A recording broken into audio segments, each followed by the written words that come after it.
Okay.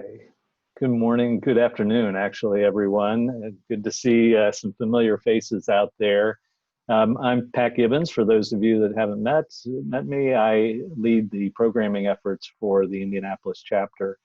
I'm going to go ahead and share my screen just for a couple quick slides. As first, I always like to feature our purpose.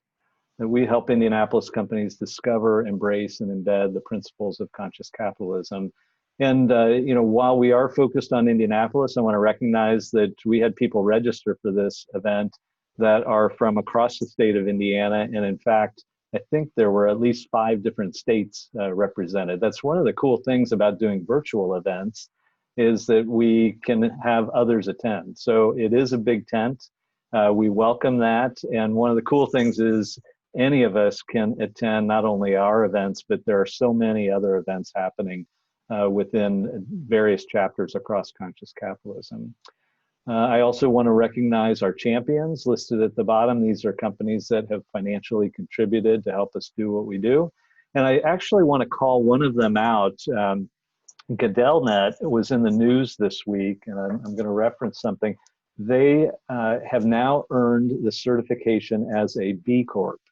And certified B corporations, for those that aren't familiar with it, there are for-profit companies that are legally required to consider the impact of their decisions on workers, customers, community, and the environment. So very consistent with what we talk about with conscious capitalism. And to give you an idea of what it takes to achieve that sort of status, there are only 8 companies in Indiana that have that recognition. So I think that's a big thing. I know it took them a lot to achieve that.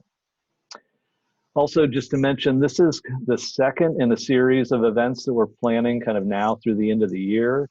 It's kind of, talking about healing, and, this has been a difficult year for all of us, but we're also trying to take a positive perspective and, look at what we can learn about ourselves and our companies in 2020. And we started off with an event featuring Raj Sisodia, the author of the Healing Organization. He had a great presentation a few weeks ago, and even stayed on, a little bit late to stay and answer questions. We've got a book club that is in motion. We've had one session, but if anybody wants to join that, you're welcome to come to our session on September 18th, which is next Friday. And it is just a casual, kind of loosely facilitated discussion about the book. We'll be getting into section 2, which covers about 18 different case studies. And it's a no shame environment. If you don't get through all the reading or you just want to participate, that's totally fine. And then October 9th, we'll be inviting Safwan Shah to join our group. He has a book also called It's About Time, and he's actually featured in Raj's book. He has come up with an innovative approach to the way we pay employees. And essentially, it is focused on helping those that, so helping people so they don't have to live paycheck to paycheck. So it's an area where he felt he saw some injustice, and he started a business to try to solve that. So again, that should be pretty interesting. So that's where we were. You see where we're headed with our next event, but now let's talk about today, because that's what's important. And I want to pass it on to Kim Graham-Lee. Kim is one of our founders, but also co-president of our Indianapolis chapter. She'll tell you a little bit about the organization she leads, but more importantly, she's going to speak to us today about unconscious bias, which she is very experienced in sharing. So Kim, I'll pass it on to you. Great, Pat. I'm sharing here. Everybody see this all right? Yay. Yeah. Well, happy Friday to everybody. It's fun to be with you all. I always look forward to these events. And the first thing I figured out is I need to write a book so I can be in line with the other series presenters. I have at least 3 in my head, but it truly is a pleasure to be with you here today to talk about this thing called unconscious bias. And as you see here, the title that we came up with is Overcoming Unconscious Bias in the Workplace. And hold that thought about the word overcoming for the end here as we go through it. actually, you know, Pat gave me a little bit more credit in terms of being an expert at this. I am currently the CEO of Integrating Women Leaders. That's my day job, which is an organization that's 10 years old that was founded, you know, really to help accelerate the advancement of women to drive individual and organizational growth and impact. And I was a long-term board member starting 10 years ago, transitioned to interim CEO about 3 years ago, and I'm still there. But I will be honest, I had never even heard this term, unconscious bias, until about 4 years ago. And so I had been working about, you know, 3.5 decades at that point, and even involved in the work of integrating women leaders. I just had not heard it. So I do want to ask a question, and Pat's going to help me here a little bit because I can't necessarily see the chat right now in this view that I have. But I'm just curious how many of y'all have had some kind of training. If you could just put a thumbs up or a yes, and let Pat know if you've already had some sort of organizational training tied to unconscious bias.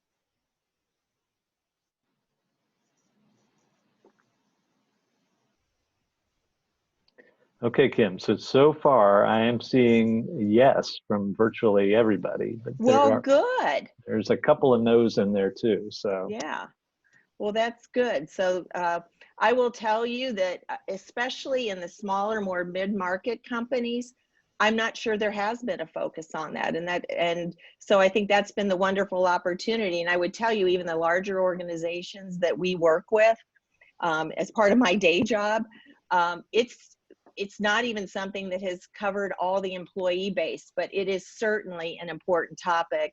And especially in terms of what's happened, you know, the last few months with the racial injustice, it has come even more to the forefront. And it really is such an invaluable concept to really understand. And, you know, equating it to the conscious capitalism movement, it's all about helping us become more conscious leaders by understanding unconscious bias.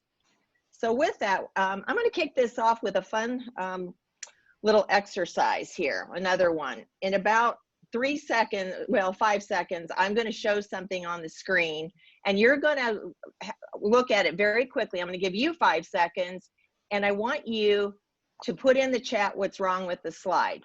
I'm going to do a countdown here. 3, 2, 1.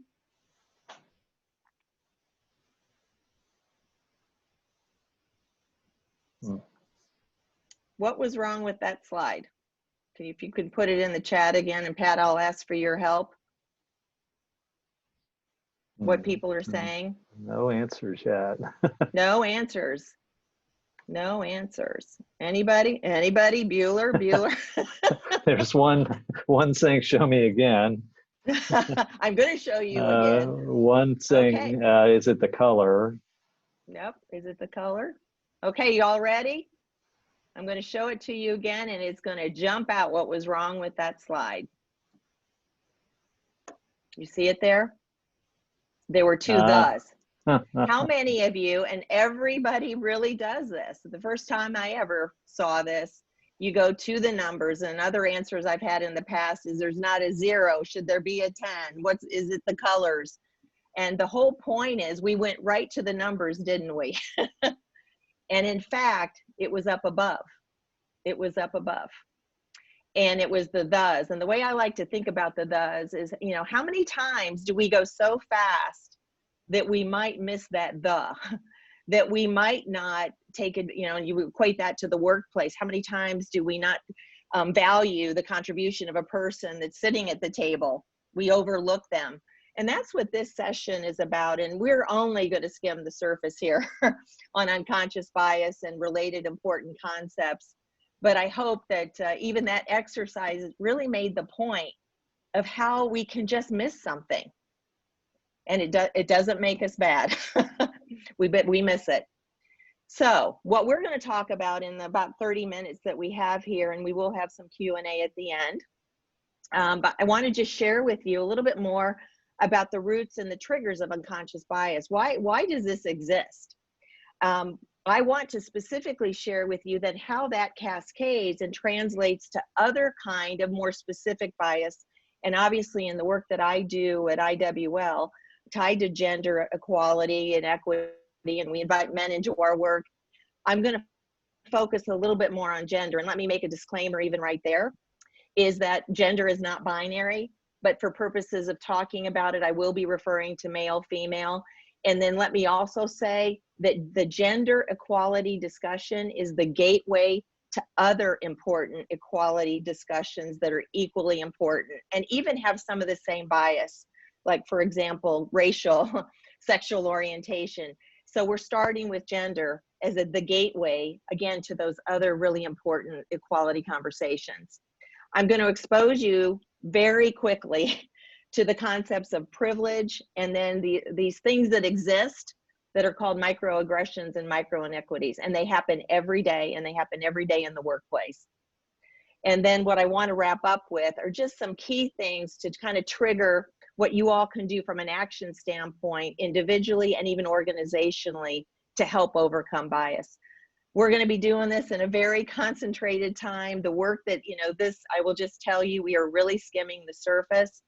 But again, I didn't even know about this until 4 years ago and have become more of a student. And I am still on this journey myself as a leader, and then also working with organizations, helping them on their journeys of overcoming bias. All right. We're not going to play this video, but we had a little bit of a sound issue, but there is a great video that is online that I want to make sure I mention to you now, and we'll send it in a link, but it's by the Royal Society. It's about a 3-minute video, and it's going to, I think it does probably one of the best jobs that I've seen. I've been using it for a couple years, and I haven't seen one that's better, but make sure the Royal Society, if you Google that, unconscious bias, it's a 3-minute video and it's awesome. But let me simplify why unconscious bias happens. Every second, right now, what's happening in your world, wherever you're at, what room you're sitting in, you are being hit with 11 million pieces of information a second. The lighting, what someone is saying, the color, 11 million pieces of information. Your brain can only be consciously aware of 40. And actually, I've even read more recently that you can only act on like 7 out of that 11 million that becomes 40 to 7. And that these biases begin to exist as early as 3 years old. And the challenge is that in terms of these shortcuts that your brain is making to process all this information, you get into things like making judgments and stereotypes. And that actually affects real world behavior. So at the end of the day, unconscious bias and what's happening in our brains is really somewhat of a survival skill. And I would have to think that in our modern generation, we're being hit with even more compared to, hundreds of years ago. So we have to rely on some of these shortcuts. But if we're not aware of what's happening, it could really present problems. So with that, one of my favorite quotes is that we all have unconscious bias. We all have it. It doesn't make us bad. It just makes us human. So we have to, recognize and own that we have unconscious bias. And again, it was this aha moment, even for me, leading companies and working with IWO, like I never had even heard of it. But it's just, I think it's a little bit of a relief to know that it exists. But we have to be able to manage it to make sure that it doesn't become a traitor for us in making decisions in the workplace and interacting with other people, in making judgments that we shouldn't be making, in not having a more diverse talent pool around us. So where I want to talk about now is how this begins to cascade and show itself even related to gender. And, again, I've been continuing to study this, and I remember, leading a lot of organizations, just wondering, why did that happen? And I think there's so much power to having frameworks to understand, again, that we're not bad people. There's just this thing called the human condition. And in the case of even gender dynamics, there's like 5 very pronounced kind of gender bias that plays out in the workplace. And this is actually from Lean In, and we use this in a lot of our workshops that range anywhere from 2 hours to a couple days. And I just finished a pilot for a large company that delivers boxes to your door. And that was a virtual series over a number of weeks. And we spent a lot of time on this. And I want to quickly take through even these common types of gender bias, because there are applications when you're also talking about racial bias, when you're also talking about sexual orientation bias, and again, the other ways that people might be marginalized and feel like they're not in the inside group, but they're more on the outside group. So we're going to take each one of these, and again, with at least initially more of this gender lens. The first bias that women really experience in the workplace is this likability tightrope bias. It's sometimes what we've referred to as the tightrope. And that is where women have to walk the tightrope of not appearing to be too agreeable and too nice, which sometimes impacts perceptions that they're not as competent. And yet when they assert themselves, they are viewed as too bossy and too aggressive, and therefore they're not liked. And the research shows men don't walk this tightrope. You know, I could go off on this, you know, and sometimes the strong woman, a strong assertive woman, is often called the B word. And I know in my own career, I used to receive feedback that you're just too nice. And now, you know, as I've kind of gained my chops and I've learned things and I understand the dynamics, and my, you know, and my level of responsibility increased, I really do understand that I kind of moved in many cases to this, you know, being held the likability bias against me. So that does exist, the likability tightrope bias. You know, where do women stand? All right, next one, very common, very common. The performance prove it again bias. That when hired or promoted, women are often evaluated based on their proven performance, while men are evaluated based on potential. You know, I'm not sure we're ready to promote her, or she's really ready, or we're going to hire this person, because I don't see that they've done it. But again, research has shown that men are evaluated based on their potential. We think that he can do that. So again, there's a difference there. And I know I've experienced, and again, this isn't trying to be negative, it's just this is some of the dynamic. And I actually found it, again, somewhat relieving and refreshing to say, oh my God, this is what has been at play. So the performance prove it again bias. And let me just go ahead and add to this one that this gets into the head of the marginalized group. This gets into the head of the woman who may not feel she's qualified because she hasn't performed yet.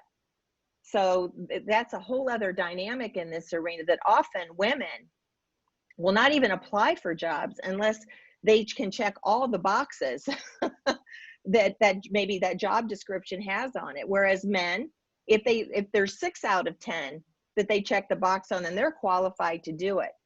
So these biases, even we women have these biases in our own heads about us. So again, this isn't a bad thing. It's not saying men are terrible. It's just human, and it's just some of these, the dynamics, the wiring, the unconscious bias. The maternal-paternal bias. I think this one does get a lot of play, that mothers are viewed as, you know, less committed, less competent. They're given fewer opportunities and are held to higher standards. And now what's happening is that this is happening even to men now, that aren't, you know, taking maybe the leaves when their children are being born, or that they do, that they're looked down upon, that they're not as career focused. I do think this one is changing. And in fact, even at our annual conference last year, we had a male leader from Roche who talked about leaving a company because he had just had a child, and they really didn't allow him to use the leave that he was entitled to. And so, you know, men are being affected by this. And I think this is really a good thing, that this has been coming more to the forefront, that this is not just something that affects moms, working moms, and, you know, and extend this to just family needs. I'm dealing with this right now. I have elderly parents that I'm relocating out of state to Indianapolis here in the next month. And I do think about, do people think I'm as committed to my job if they know I'm going to be, you know, next week helping them pack up in Atlanta? So it plays out in different ways, this maternal, paternal, you know, the demands of family and life. The attribution bias, and this definitely crosses, beyond gender lines. In the case of gender, it's that women are not always recognized for their work, and they often get less credit for contributions and more blame for failure. And this, again, starts to put thoughts into women's head about, underestimating themselves and doubting themselves and even holding themselves to a higher bar. Again, in the work that we do in working with men and male allies, I mean, we talk about that women can be their own worst enemy. We listen to that talk and we're really hard on ourselves, but then again, some of this unconscious bias and how it shows up in the workplace, kind of solidifies that more negative talk that we don't need to have, that trash talk in our heads. And then there's the affinity bias, that people will gravitate to people who look like them and may avoid or even dislike people who are different than them. And this really plays out in hiring and mentoring, performance evaluations and promotions. I know, are you surrounding yourself with people that look just like you? And are you more comfortable with people that work and bring the skill sets that you have? And this leads to, on the affinity, and we'll be talking a little bit more about this here in a few moments, but white men do hold more positions of power, white men, and are more likely to gravitate to other white men.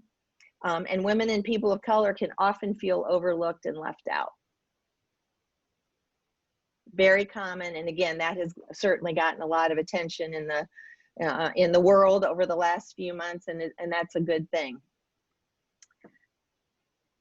Another important concept in this whole area of unconscious bias is that things happen every day, just subtle, unintentional in many cases, but just unconscious messages that really can devalue and discourage and impair workplace performance.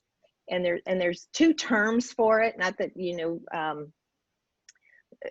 we have to spend a lot of time getting a PhD, dissecting the difference here, but you'll hear the term micro inequity, and that can be something that's done that demeans or marginalizes a person. It can be a facial expression, body language, a certain choice of words, not inviting that person to go to lunch when the rest of the group is going.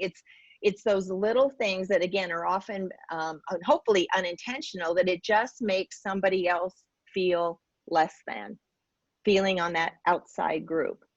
And then there's this term called microaggression.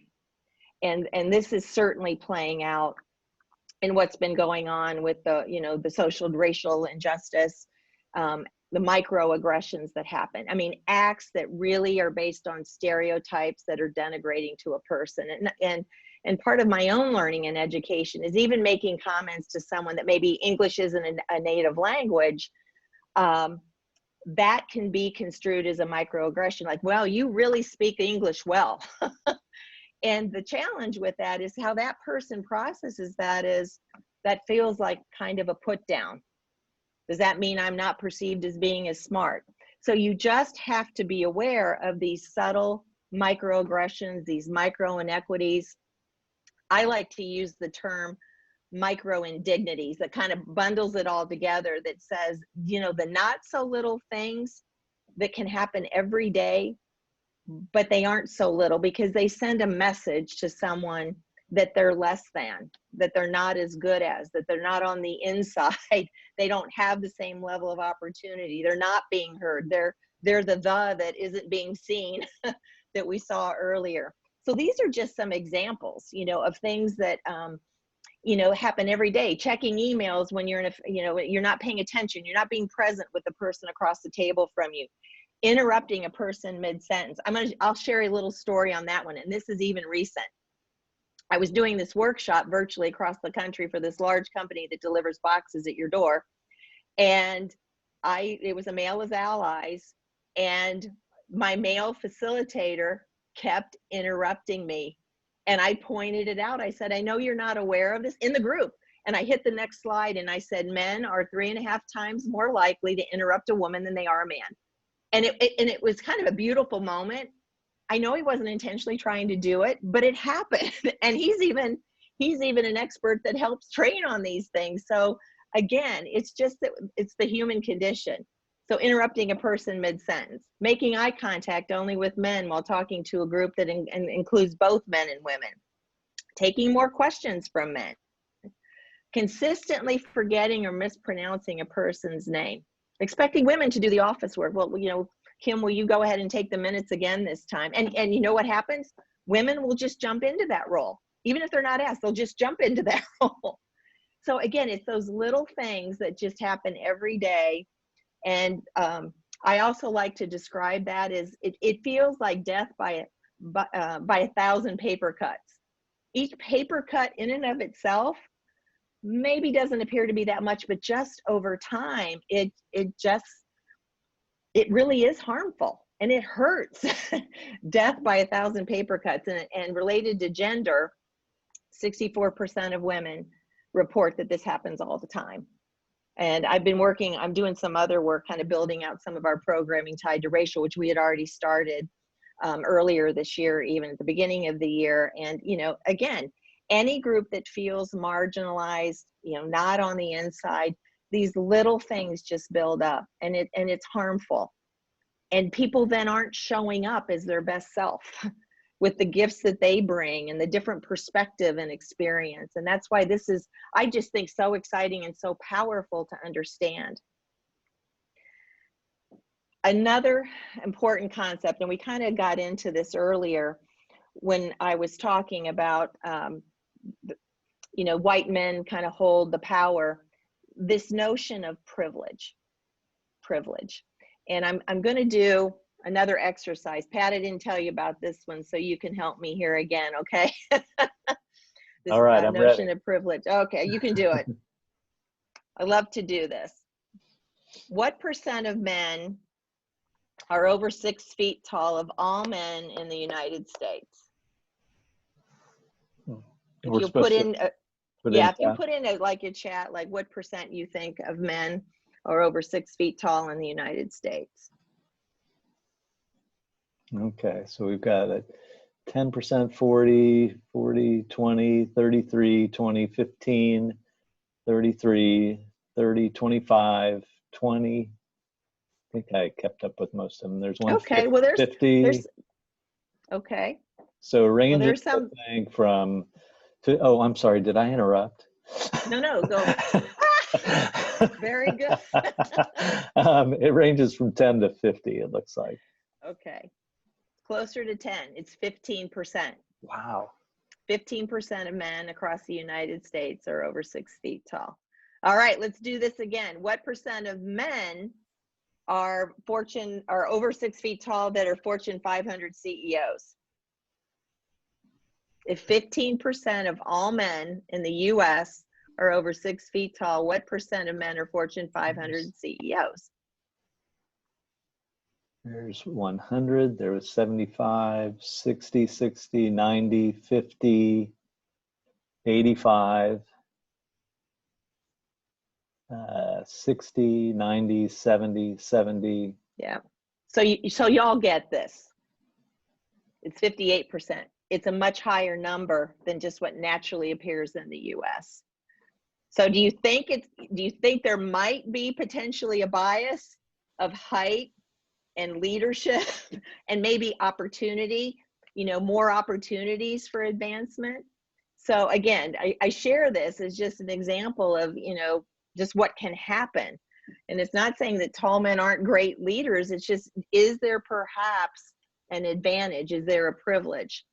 And this is the definition: privilege, a special advantage, immunity, permission, right, or benefit granted to or enjoyed by an individual or class. But this advantage can then be exercised to the exclusion or detriment of others. And I'll tell, yeah. Kim, there's a question that I just thought was relevant for the moment. Yeah.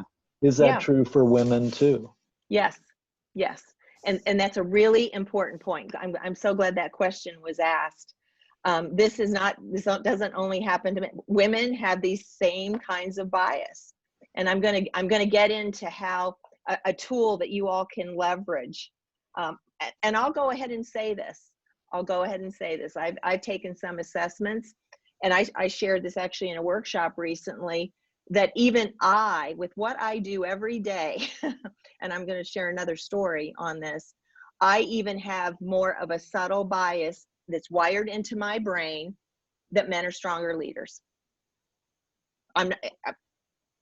It's being recorded and it's just there, but I have to work to overcome it. And some of it's the experiences I've had in 40 years, the wiring systems, it's there. And let me tell you about another really pivotal moment for me personally. That was 2 years at our annual conference. And, we do these annual women's conferences, and we had the director of equality, inclusion, equity from Salesforce. He's gay, has a partner, and his partner, he was married, and they had a 2-year-old daughter who's probably, she's probably 4 now. And I walked away so moved by his talk that I realized that I, even as a white woman, had more privilege. Here I am in a lot of what I've been doing, working on the gender equality, but I realized I even have more privilege than, people of color, folks that I've been working with that aren't white, my gay brother. And not always standing up for him when I hear conversations about sexual orientation. And I have to tell you, it was truly an aha moment for me. Like, I even had privilege that I had not recognized. And again, we're all on a leadership journey that never ends. And I guess that would be one of the questions that I would encourage you to start thinking about as it relates to unconscious bias. And again, the fact that we have these shortcuts in our head that, that they're a survival skill, they're trying to help us, but we have to kind of hold them in check. What privilege do you have? And I really would encourage you to think about that. What privilege do you have? And again, think about things. I even use the example, I'm single. I don't have as much privilege, I think, in some respects, as when I was married. And I know it sounds weird, but education levels, marital status, religion, what college you went to, all those things, there's a certain hierarchy of privilege. And it's just really important to be aware of where you are in terms of privilege. And I'll share with you that, let me just share this because I love this quote. Privilege is invisible to those who have it. So you have to be aware of it. And at the end of this opening keynote, where we had this gay man married with a 2-year-old daughter at the Women's Leadership Conference, the basic message was, and I just am so grateful that he was part of it, is that we are all, every one of us is on an equality journey. Every one of us is. And every one of us has some level of privilege over someone else that we have an opportunity to help lift them up. And again, for a lot of today and what I do day in and day out is a lot gender focused, but that's the gateway to the other equally important conversations that need to happen. So we have to bring this from unconscious, unaware, to conscious and being aware. So what can we do? I mean, again, we do these workshops, and I'm sure the other trainings that you all have been a part of have perhaps gone even deeper, but I'm going to talk about things at an individual level, and I'm going to talk about an organizational level. At the individual level, one of the best things that you can do is even take, it's a free assessment. It's the Harvard Implicit Bias Test. Again, I think we could probably put the link, Pat and Lauren, on the email that we send after, but there's lots of different tests that are available, racial, gender, sexual orientation, even how you feel about the president. I mean, it's a research study, and this is where I even, you'll get immediate feedback.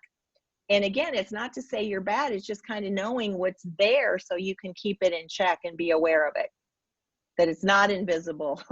So the Harvard Implicit Bias Test is something I really would encourage you to take advantage of.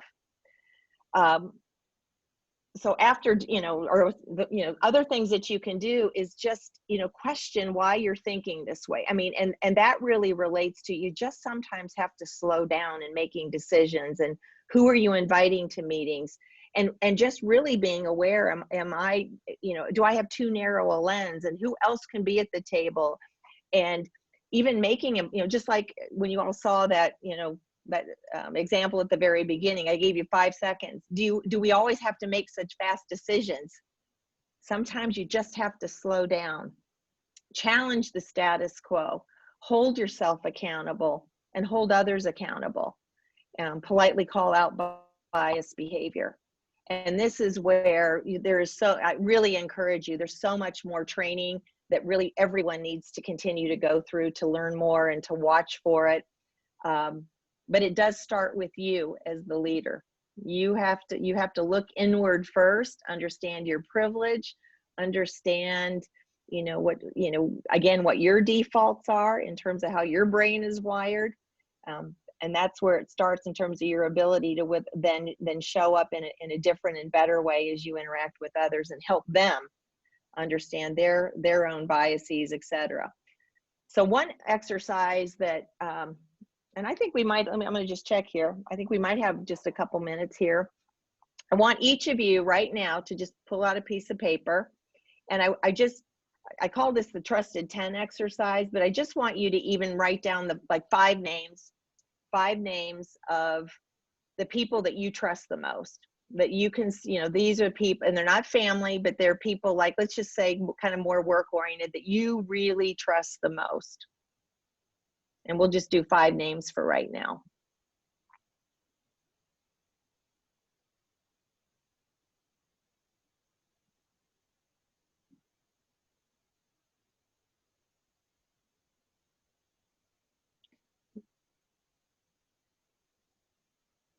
And hopefully you can come up with 5. Now what I want you to do, and we're just going to start this, I want you to note if they're a male or a female. I want you to note what race they are.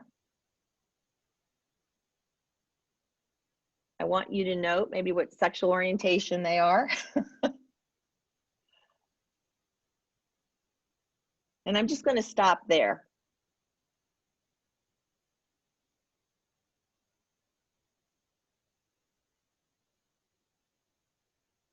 And Pat, I'm again, roll with me, Pat. I'm ready. Thank you. Okay, I'd like you to put in the chat, what did you observe anything? Even usually it's a fuller exercise, and we hand out sheets where you write the names down, and then you open it up, and then you profile them, the demographics. Did you observe anything? Just put in the chat if you noticed, even in the brief few moments that you spent on that exercise. Mm-hmm. One said mostly men. Affinity bias is strong. Most similar in traits to me. Mostly male, 90% white. All exactly like me except one. They all look like me. Right. All female, 4 white. Yeah.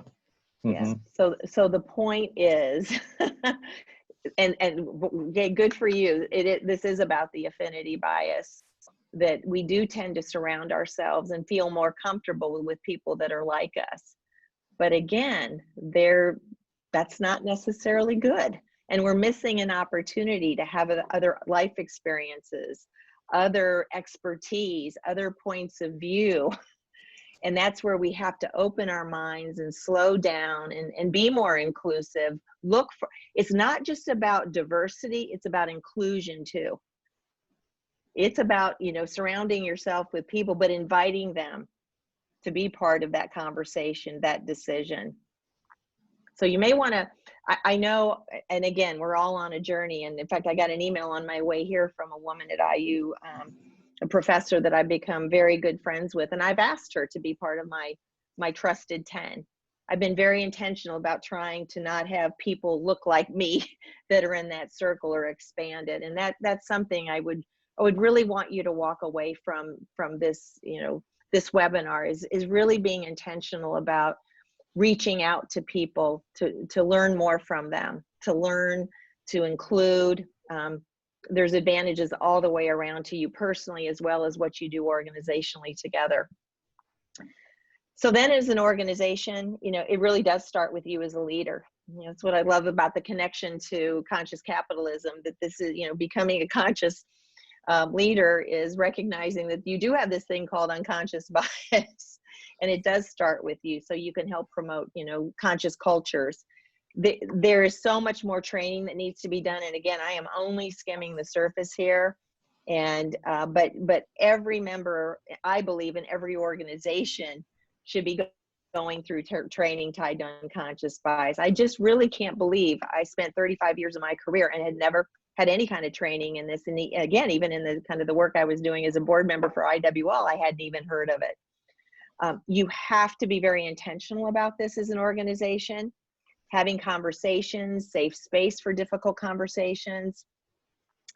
And what you have to do once, you know, you become, you know, more knowledgeable, I hope even now, if you haven't had any kind of training, you've picked up a few things, it's really watching for it. You know, really, you know, watching for those micro inequities, those microaggressions every day, and then doing things that interrupt it. And a lot of that, I'm going to share a couple things here in a moment, some examples of what organizationally you can do, but you do have to interrupt it. You have to interrupt it when you see it. And there's better ways to do that. And then as an organization, you have to stay committed to it. It relates to the values of the organization, and really, you know, working to creating cultures of change and respect. And, you know, again, so aligned to what conscious capitalism is about. So one thing that is very common, you know, and you know, organizations need to look at really all their processes.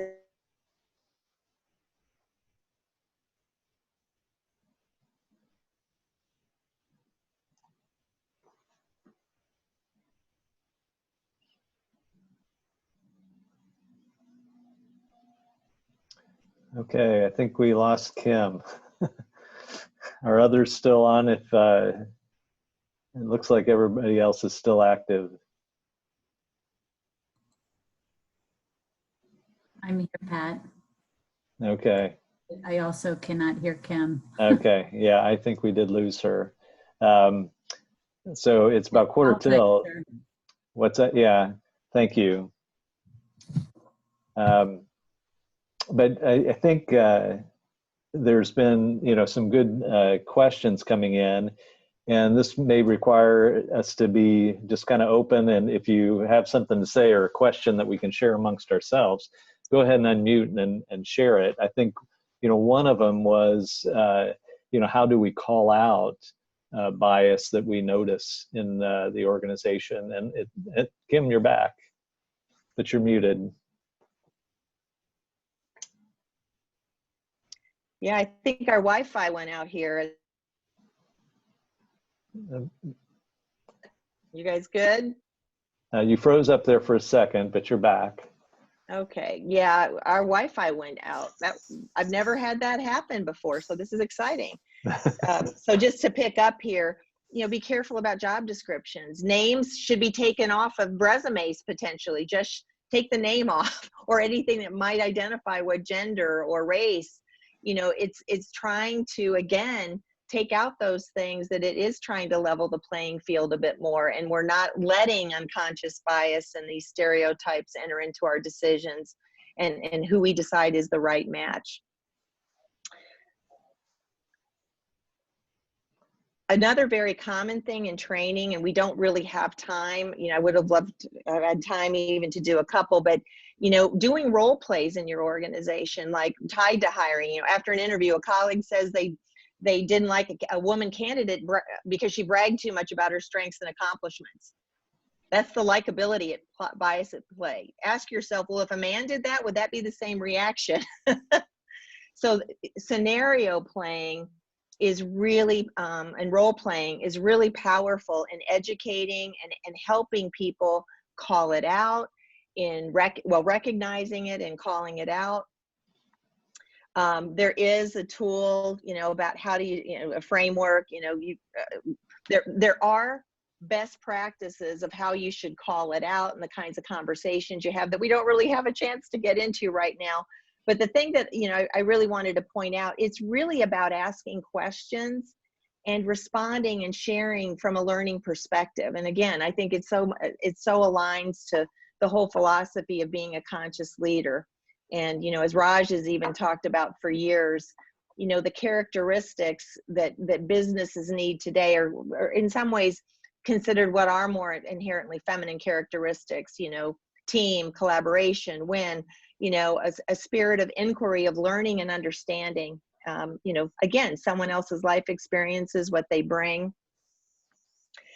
I just wanted to do a little bit of a plug that we have our 11th annual IWL Fall Women's Virtual Leadership Conference coming up. And this is the kind of thing that we spend a lot more time. Men are part of it.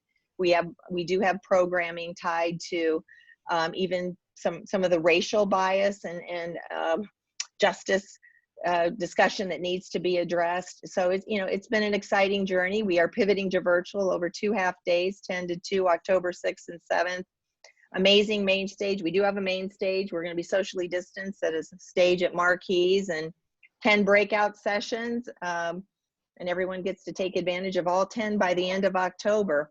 And really delighted to have the head of D&I from Lilly, Joy Fitzgerald, and Kelly Gay from One America as our co-MCs. We've never had a female co-MC duel, but it's really going to be an amazing 2 half days, and we're sending a box for the conference in advance, and just, again, really proud of the pivot that we're making, and really the relevance that we're trying to show in this world today, and the need for us to really help lift everyone up and recognize the privilege that we all have. So, and just before we go to Q&A, I hope now you look at this and you see the 2 thes, right? You see the 2 thes.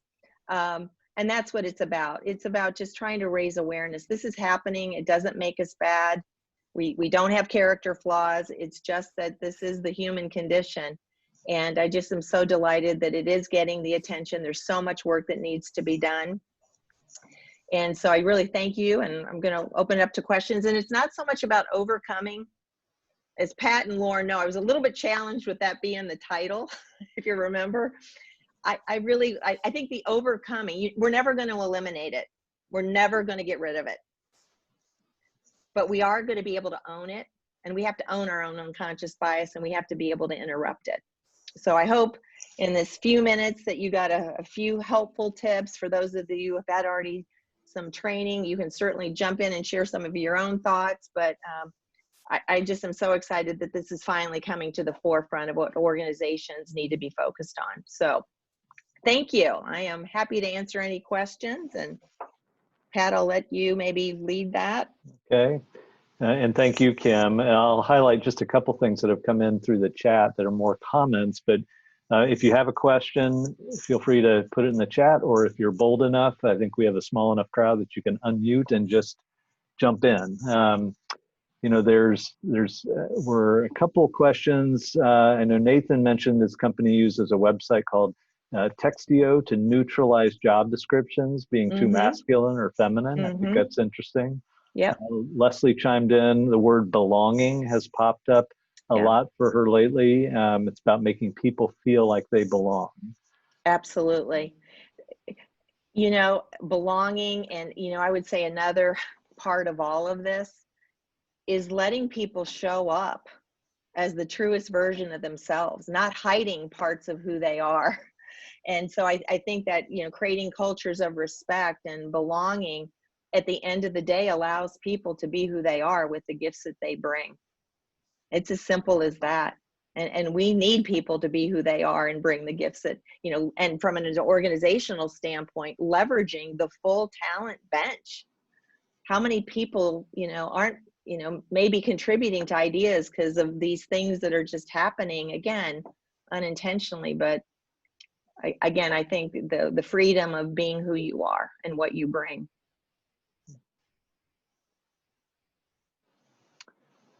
Okay, other questions?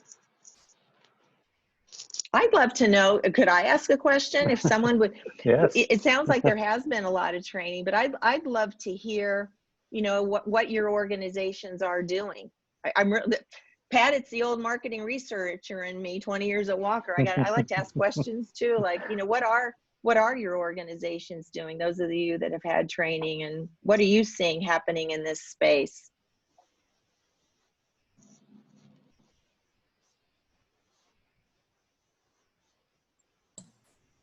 Kim, Kim.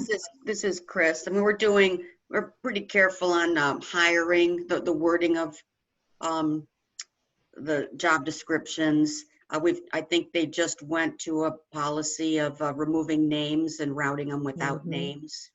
I think we're trying to be pretty proactive, and we do talk about this with our clients too, because we have to be aware of the impact on their own employees. Right. So I think we're doing some of those things on your list, but I think we're all kind of just becoming more aware of this and just starting to head down that path, and been Right. hit in the face with it a lot in the last 6 months, and realize that we do need to make more effort. Yeah. Yeah, and that was one of the points I was trying to make. It's not like this has been talked about for a lot of years. It hasn't. It really hasn't. But it has come to the forefront, and what an exciting opportunity for all of us to just become more conscious leaders, and again, ultimately help ourselves and others become the best version of ourselves. Kim, I'll share what Delta's done. We put everybody through interviewing training to kind of identify a lot of these biases that you point out, and even down to levels of like if somebody on my team is going to hire somebody, I'm not involved in the interview. I don't have any say. So it's trying to push some of those decisions down to try so that the manager's not sort of hiring people that are all the same. Yeah. And our HR department even brought specific examples where people were essentially doing these things, which of course was eye-opening because now you have data from inside the organization. So that was really cool to see. That's awesome, Nathan. Additionally, at Delta, hi, I'm Gary. Hi, Gary. We had a speaker, Amy Waninger, I think is her name, and she spoke on networking beyond bias. So kind of like you who are your 5 trusted. She had a kind of a grid to work down to see where your gaps are. Is it a gender? Is it an ethnicity? Is it an age? And it was pretty eye-opening to kind of go down that list and see where my gaps are and how to expand beyond that affinity aspect.